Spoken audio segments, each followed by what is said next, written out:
पश्चिम बंगाल के मुर्शिदाबाद जिले में हुई हिंसा के बाद बड़ी संख्या में हिंदू पलायन करके झारखंड में शरण ले रहे हैं।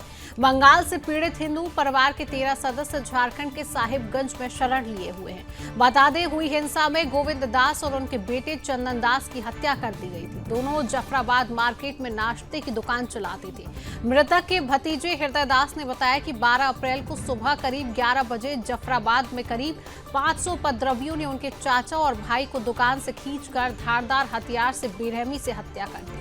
इसके बाद जिहादियों ने बाजार की सभी दुकानों और आसपास के मोहल्लों के 70 से 80 घरों में तोड़फोड़ की। महिलाओं के साथ बदतमीजी करते हुए दुराचार की गई। घटना के बाद परिवार के 13 सदस्य जान बचाकर झारखंड के साहिबगंज पहुंचे। परिवार गांव छोड़कर जा चुके हैं।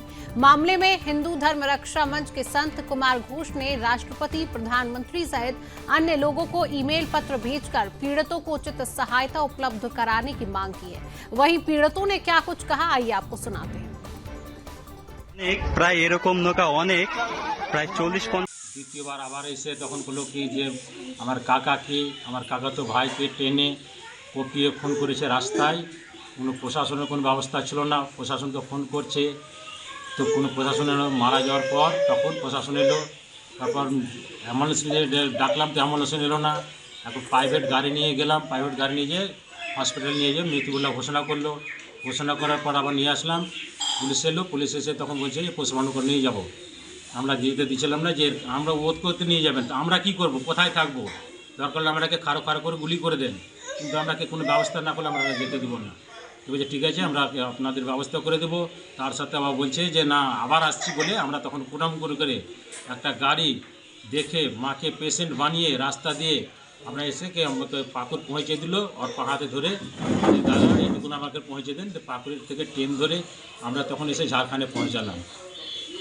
झारखंड ऐसे तখন सारा रात सारा दिन এইভাবে কেটে। ये सब पश्चिम बंगाल से आया हुआ है झारखंड। इनके चाचा के लड़के को जो है वहाँ के मुस्लिम समुदाय के द्वारा जो है पूरा निर्मम तरीके से हत्या किया है। ऐसा जघन्य हत्या के डर से ये लोग पूरा माहौल वहाँ भयभीत है। वहाँ से लोग 50-60 की संख्या में लोग झारखंड आके बसे हुए हैं। कुछ यहाँ 15-20 लोग हैं और भी कई सी जगह पे जो है 15 की संख्या में इधर उधर डर से बसे हुए हैं। ये जो बंगाल में अत्याचार हो रहा है हिंदुओं पर, ये घोर निंदनीय है। इसको विरोध करता हूँ और माननीय प्रधानमंत्री और माननीय महिमयी राष्ट्रपति महोदया जी से निवेदन करता हूँ, प्रार्थना करता हूँ कि वहाँ तत्काल राष्ट्रपति शासन लागू किया जाए और इन लोगों का जो क्षतिपूर्ति हुआ है उनके आर्थिक मुआवजा के रूप में इनको दिया जाए। इसका जो दोषी है कहीं न कहीं पश्चिम बंगाल के मुख्यमंत्री ममता बनर्जी, माननीय मुख्यमंत्री के द्वारा निर्देशानुसार उनके टीएमसी के कार्यकर्ता द्वारा इस प्रकार का जघन्य अपराध, लूट, हत्या, बलात्कार जैसे घृणित कार्य किया जा रहा है। इसको तत्काल रोकने के प्रयास किया जाए और माननीय मुख्यमंत्री ममता बनर्जी पर कानूनी कार्रवाई किया जाए। ये माननीय राष्ट्रपति महोदया और माननीय प्रधानमंत्री नरेंद्र मोदी से निवेदन करते हैं। वक्फ बिल का विरोध करना, लोकतांत्रिक तरीके से करना, ये सबका अधिकार है, लेकिन लोकतांत्रिक तरीके के आड़ में, विरोध के आड़ में आप इस तरह के जो एक समुदाय, हिंदू समुदाय को जो है टारगेट करके मारना पीटना, ये कानूनन रूप से बहुत ही जघन्य अपराध है। उन पे कानूनी कार्रवाई किया जाए। तो इसी खबर पर अधिक अपडेट के साथ हमारे साथ झारखंड के ब्यूरो चीफ मुकेश खत्री जी जुड़ चुके हैं और हमारे साथ पश्चिम बंगाल की ब्यूरो चीफ संगीता झा जुड़ चुकी है। सबसे पहले मुकेश जी, आपसे जानना चाहूंगी कि पश्चिम बंगाल के हिंदू इतने प्रताड़ित हो रहे हैं कि उनको झारखंड में जाकर शरण लेनी पड़ रही है। हम हमेशा देखते हैं कि पश्चिम बंगाल में लगातार हिंदुओं पर अत्याचार हो रहा है, हिंदुओं के त्योहारों को निशाना बनाया जा रहा है और अब जो हिंदू है वो पलायन करके झारखंड पहुंच रहे हैं। क्या अपडेट है, परिवार की क्या प्रतिक्रिया सामने आती है वहां पहुंचकर? देखिए, बिल्कुल जिस तरह से जो घटना सामने घटी है अभी मुर्शिदाबाद की, वो बहुत ही निंदनीय है। लेकिन उसका जो लोग है वहां से जो अपने आप को सुरक्षित महसूस करने के लिए वो सीधा वहां से पाकुड़, जो बंगाल का सटा हुआ बॉर्डर है, और पाकुड़ से होता हुआ साहेबगंज या झारखंड के अन्य जिले लगातार जो वहां से जो पलायन किए हैं 300 परिवार, वो लगातार झारखंड में पाए जा रहे हैं। अभी की जो संख्या पता है वो ऐसे में 30 परिवारों का है कि 30 परिवार जो है वो अभी धनबाद, बोकारो और साहेबगंज और पाकुड़ में रुके हुए हैं, और ऐसे अभी और परिवारों का अभी लोग खोज रहे हैं। जो विश्व हिंदू परिषद के लोग हैं वो उनको खोज रहे हैं, उनको सांत्वना देने का काम कर रहे हैं। लेकिन जिस तरह से वहां शरणार्थी के रूप में अपने ही देश के लोग अब वहां से बंगाल को छोड़ अब झारखंड में रहने को मजबूर हो गए हैं, उन्हें जान का खतरा लग रहा है। जो परिवार वहां पहुंचे हैं उनका साफ कहना है कि हमारा नाश्ते की दुकान हुआ करता था जिसमें यही जिहादी आकर सुबह नाश्ता भी किया करते थे, लेकिन जब इसको वक्फ बोर्ड की जो तोड़फोड़ की घटना की उसके बाद, कानून के बाद, तो उसमें ये लोग अपने साथ में रहने वाले लोगों को भी नहीं पहचान रहे थे और महिलाओं के साथ भी अभद्र व्यवहार किया है, बच्चों को भी मारा है, और जो बाप बेटे थी इनकी परिवार की, इनको हत्या भी कर दी। तो ये एक बड़ा सदमा इन परिवार को लगा है कि भाई जिसके साथ वो इतने सालों तक साथ में थे और आज अचानक से उनका ही जो परिवार के लोग जो हैं, बगल वाले लोग, वही उनको काट रहे हैं। तो इसमें बहुत कभी सदमा में लोग हैं, और ऐसे कई परिवार जो अभी है जो झारखंड में पाए जा रहे हैं। 30 परिवार की तो जानकारी हो चुकी है, ऐसे और परिवारों की संख्या भी लगातार बढ़ रही है। जी मुकेश, एक बड़ा सवाल खड़ा होता है कि अपने ही भारत देश में हिंदू सुरक्षित नहीं है। पश्चिम बंगाल से जिस तरीके की तस्वीरें सामने आती है, ममता बनर्जी कहीं ना कहीं पश्चिम बंगाल को बांग्लादेश बनाने की कोशिश में तो नहीं है, क्योंकि हम हमेशा देखते हैं हिंदू परिवार हो चाहे हिंदू का त्योहार हो, उसको हमेशा से ही निशाना बनाता जा रहा है। अभी हम देख रहे हैं कि ममता बनर्जी के रिश्तेदारों पर भी हमला किया जा रहा है। जो टीएमसी के कांग्रेस विधायक है उनके रिश्तेदारों पर भी जो है जिहादी हमला कर रहे हैं, और लगातार जो विधायक है वो गुहार करते हुए नजर आते हैं कि हमें हमले जो है वो रुकवाना पड़ेंगे, मुख्यमंत्री से गुहार। अब क्या लगता है, जब पश्चिम बंगाल से ये तस्वीर सामने आती है कि मुख्यमंत्री के रिश्तेदारों को ही जिहादी निशाना बना रहे हैं, क्या मुख्यमंत्री अभी भी चुप बैठी रहेंगे या फिर कोई एक्शन हमें देखने को मिलेगा पश्चिम बंगाल में? देखिए शिवांगी, इसमें एक चीजें को समझने वाली बातें होंगी कि भाई ये जो जिहादी है इनका मकसद सिर्फ ये है कि जो हिंदू हैं उनको मारना, वो चाहे वो जेएमएम का हो या कांग्रेस का हो या तृणमूल कांग्रेस का हो, इनसे इनको कोई मतलब नहीं है। और रही बात जो शरणार्थी वहां से जो आ रहे हैं वो खुद अचंभित हैं, और मैं आपको बता दूं कि वहां पर जो ये लोग जो आए हैं, ये लोग का कहना है कि वहां पर वो लोग हल्ला कर रहे थे कि बंगाल को पाकिस्तान बनाना है, बंगाल को पाकिस्तान बनाना है, तो ऐसे नारे लगाए जा रहे थे। तो ये उनकी मानसिकता जो है वो खुद आपको समझ में आ जा रही है कि इन बातों को सुनकर।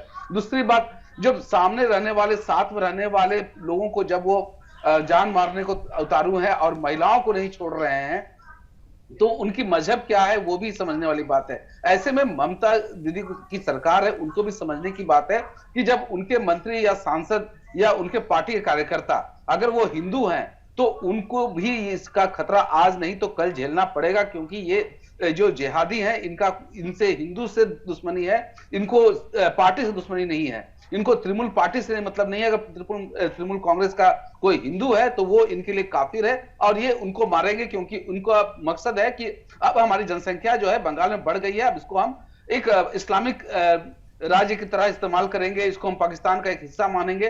तो इस तरह की बातें वहां पर सामने देखने को मिल रही है, जो एक काफी निंदनीय है, क्योंकि ये भारतवर्ष है और भारत में संविधान के तहत ऐसी छूट जरूर है लोगों को कि हर मजहब के लोग हर जगह रह सकते हैं, लेकिन जो अभी बंगाल की स्थिति है उसमें ये कानून का कहीं भी मजबूती से खड़ा होना नहीं दिखता बन रहा है, और ये ममता सरकार को भी सोचना होगा कि इसको कैसे दंगे को रोक सके। बिल्कुल, चलिए मुकेश बने रही हमारे साथ पश्चिम बंगाल की ब्यूरो चीफ संगीता बने हुई है। संगीता, हमने पहले भी इस मुद्दे पर बात की है और फिर से यही सवाल उठ रहा है कि ममता बनर्जी के रिश्तेदारों को भी निशाना बनाया जा रहा है, टीएमसी के जो कांग्रेस विधायक के रिश्तेदार हैं उनको भी निशाना बनाया जा रहा है। क्या लग रहा है, पश्चिम बंगाल की जो तस्वीर सामने आ रही है, क्या अब इस पर कोई एक्शन लेती हुई ममता बनर्जी नजर आएंगे या फिर अभी भी हाथ पर हाथ धरी हुई जो है सरकार हमें देखने को मिलेगी? क्योंकि पश्चिम बंगाल से लगातार तस्वीरें ऐसी सामने आती रही है, हिंसक तस्वीरें।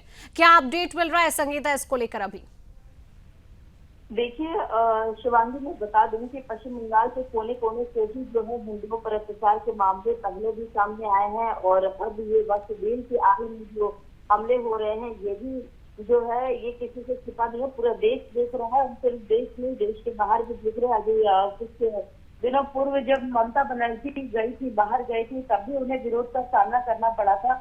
लेकिन उसके बाद जिस तरह से वक्त की आड़ में जो अभी जो जिहादी मानसिकता के लोग जो है जिस तरह से पूरे पश्चिम बंगाल के जगह जगह में जो हंगामा कर रहे हैं, हिंसा कर रहे हैं। मुर्शिदाबाद की जो तस्वीरें हमने देखी, दक्षिण 24 परगना की जो तस्वीरें देखी, उससे देखिए साफ तो यही होता है कि हिंदुओं को ही निशाना बनाया जा रहा है। और ये वक्त की आड़ में जो है हिंदुओं को भगाने की, खदेड़ने की कोशिश की जा रही है। बीजेपी लगातार देखिए विपक्षी पार्टी पर आरोप लगाती आई है, टीएमसी पर आरोप लगाते आई थी कि जो टीएमसी जो है वोट बैंक की राजनीति कर रही है, मुस्लिमों को पर सोच रही है, मुस्लिमों के लिए जो है हर तरह से जो सुविधाएं हैं वो दे रही है, हिंदुओं पर अत्याचार हो रहे हैं। तो ये सब अभी तक विपक्षी पार्टी से सुनने को मिलता था, लेकिन आज जो है आज पूरा देश देख रहा है किस तरह से ममता बनर्जी के रिश्तेदार, जिन्होंने कहा कि हम रिश्तेदार है, हम पर भी हमला हुआ है, यानी कि आप ये समझिए कि पश्चिम बंगाल में जो स्थिति है वो सही नहीं है। एक जो सीएम होता है उसके लिए पूरा जो राज्य होता है वही उसका परिवार होता है, वही इसका सब कुछ होता है, रिश्तेदार होता है। लेकिन इसी बीच जिस तरह से जब मैं लोगों तक पहुंची, लोगों ने जिस तरह से कहा, उनकी जो तस्वीरें मैंने देखी, उनकी जो हालात मैंने देखे, जिस तरह से उन पर अत्याचार हुए हैं, जिस तरह से उनके घरों को तोड़ा गया, उनके घरों में पूरी लूटपाट की गई। यानी कि पहले पूरी तरह से लूटपाट कर ली गई, उनके पास कुछ नहीं बचे, पैसे, जेवर, जेवरात जितने कुछ थे, घरों में जो भी कीमती सामान थे सब लूट लिए। यही तस्वीरें हम बांग्लादेश में देखा करते थे, यही तस्वीरें हम दूसरे जो भी इस्लामिक कंट्री है वहां देखते थे, किस तरह से तालिबानियों का हमला देखते थे, किस तरह से करते थे। तो ये तालिबानी एक तरह से तालिबानी जो जिस तरह की घटनाओं को अंजाम देते थे, वही चीजें हम अब पश्चिम बंगाल में देख रहे हैं। पश्चिम बंगाल का मुर्शिदाबाद, उन तस्वीरों को अगर आप याद करें, पिछली तस्वीरें जिस तरह से अफगानिस्तान में जो चीजें हुई थी, तो अभी वही तस्वीरें पश्चिम बंगाल में देखने को मिल गई। तो सबसे ज्यादा जरूरी है कि पश्चिम बंगाल की सरकार अब मौन तोड़े और हिंदुओं की रक्षा करे, क्योंकि ये सीधा सीधा जो है हिंदुओं पर हमला है। भले इस पर जो है इसे दबाने की कोशिश की जा रही है। पश्चिम बंगाल के जो मेयर है फिरहाद हकीम, उन्होंने कहा कि पश्चिम बंगाल में कुछ नहीं हो रहा है, पश्चिम बंगाल में हर तरह से हालात जो है सामान्य है, लोग अपने ही राज्य में इधर से उधर जा रहे हैं, शांति व्यवस्था तभी जा रही है, यानी कि ढकने की किस तरह से कोशिश की जा रही है। शत्रुघ्न सिन्हा का भी आया था, शत्रुघ्न सिन्हा ने भी बयान दिया था कि ऐसा कुछ नहीं हुआ है, सब आपस में अच्छे से रह रहे हैं।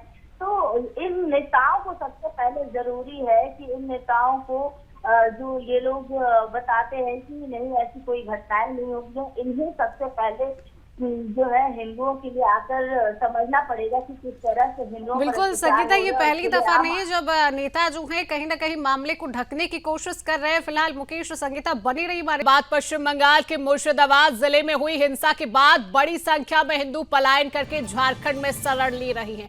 हमारे साथ इसी विषय पर चर्चा करने के लिए झारखंड और पश्चिम बंगाल के ब्यूरो चीफ हमारे साथ जुड़े हुए हैं। पश्चिम बंगाल का ही रुख करूंगी, संगीता लगातार हमारे साथ बनी हुई है। संगीता, वक्फ कानून की आड़ में जिस तरीके में पश्चिम बंगाल में हिंसा भड़क रही है, कहीं ना कहीं ममता बनर्जी का एक बयान सामने आता है कि वो कहती है कि वक्फ कानून जो लागू हुआ है वो पश्चिम बंगाल में लागू नहीं किया जाएगा, केंद्र का ये फैसला है तो केंद्र इसको जाने। कहीं ना कहीं ये जो बयान आया है और इस बयान की वजह से ये हिंसा भड़क रही है, क्या कहेंगे इसको लेकर संगीता? देखिए बयान की वजह से, बयान तो देखिए बाद में आया था, और ये जो प्रदर्शन की बातें जो है ये पहले ही निकलकर सामने आ गई थी, क्योंकि कोलकाता में आपको मैं बता दूं कि जो ईद के बाद ही जो है जिस दिन राष्ट्रपति ने मुहर लगाई थी और वक्फ बिल कानून पास हुआ था, उसके बाद ही जो है वहां पर प्रदर्शनकारियों ने साफ कह दिया था कि अगर ये वक्फ कानून बिल वापस नहीं लाया गया तो जगह जगह प्रदर्शन देखा जाएगा। जिसके बाद देखिए ये प्रदर्शन हुई, और ये प्रदर्शन और हिंसा के बीच में ममता बनर्जी का ऐसा बयान आया था। तो इसके बाद देखिए आज ही जो है मुख्यमंत्री ममता बनर्जी राज्य के इमामों, मुअज्जिनों और मुस्लिम समाज के प्रतिनिधियों के साथ जो है नेताजी इंडोर स्टेडियम में मुलाकात करने वाली है, बैठक होने वाली है। और साथ ही अभी जो निकल कर सामने आ रही है कि आज हो सकता है कि वक्फ कानून के खिलाफ हो सकता है कोई रणनीतिक संकेत भी निकलकर सामने आए। और देखिए इसी बिल के पास होने के बाद देखिए देखा ही हमने किस तरह से पश्चिम बंगाल में इस तरह की घटनाएं हुई और मुख्यमंत्री ममता बनर्जी ने कहा था लागू नहीं होने देंगे। इसी बीच ये बड़ी खबर आ रही है कि आज देखिए बैठक करेगी, तो बैठक के बाद क्या रणनीति निकलकर सामने आती बिल्कुल है संगीता, और बैठक के बाद पता चलेगा आखिरकार क्या रणनीति बनाती हुई सरकार हमें नजर आती है और इस पर कोई एक्शन लिया जाता है या फिर नहीं। मुकेश और संगीता, आप दोनों का तमाम अपडेट साझा करने के लिए बहुत बहुत धन्यवाद।